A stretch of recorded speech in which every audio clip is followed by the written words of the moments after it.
प्रति में एट्रोसिटी लगाया गया तो कितने दिन के अंदर में क्यों छोड़ा गया? क्योंकि अनुच्छेद 338 का अध्ययन कीजिएगा। पहला पॉइंट है, अगर घृत पदार्थ आदिवासी को प्रयोग किया जाता है तो उसको 10 साल का दंड का प्रावधान है और गैर जमानती वारंट है। तो जमानत से क्यों छूटा? मैं जानना चाहता हूं मीडिया भाई लोगों से, जवाब है आपके पास? इसी उद्देश्य से आज हम अपने अधिकार की बात, हमें भारत की तरफ से, शासन की तरफ से अधिकार दो प्रकार का होता है। एक संवैधानिक अधिकार होता है और एक मौलिक अधिकार होता है।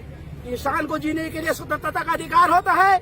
हम आदिवासी भाई हैं, पर आदिवासियों के प्रति इस तरह का अत्याचार हो रहा है। यह सब व्यक्तिगत नहीं बल्कि सामाजिक बात है और ये आज को हम दिल्ली तक है देखा जाएगा जो होगा। इन आदिवासियों के प्रति में अत्याचार शासन सामान्य से रोका जाए।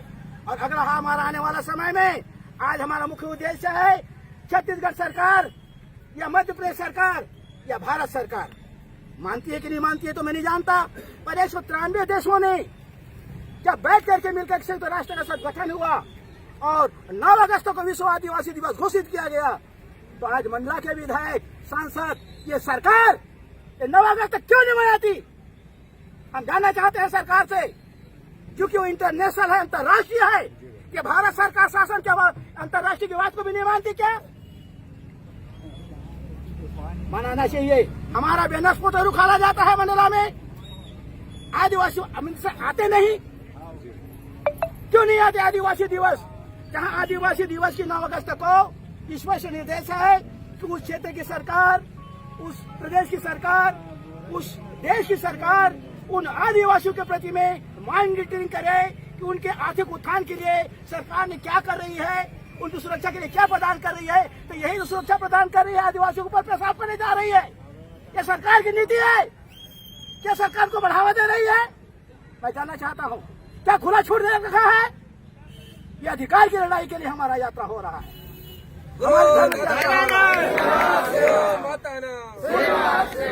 प्रश्न आ रही है तो स्पष्ट है कि भारत सरकार में 6 धर्म को मान्यता प्राप्त मूलतः है, हालांकि फारसी को विदेशी कहा जाता है, पर मूलतः 6 धर्म को मान्यता प्राप्त है।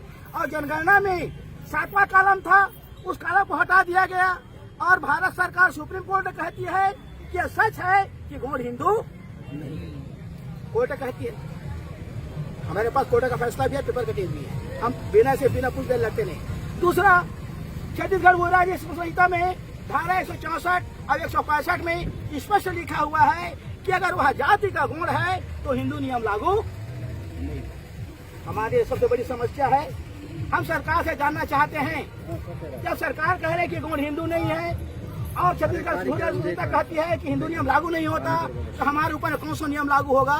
और आखिर हम धर्म में, कालम में, आने वाले जनगणना में क्या करें? हम सुप्रीम कोर्ट जाने वाले हैं, हम तो आयोग के ऊपर में जाएंगे, जनगणना आयोग के ऊपर।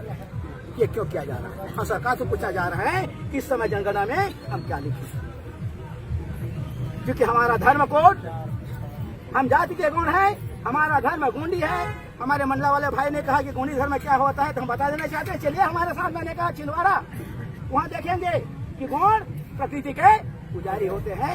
गोंडी धर्म का अर्थ होता है प्रकृति पूजक।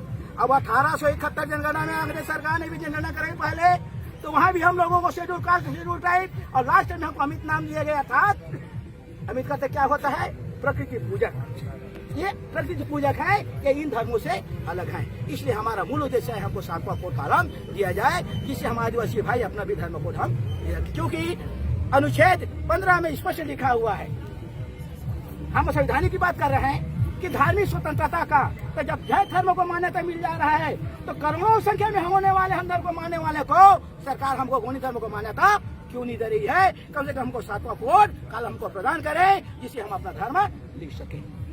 गुरु दादा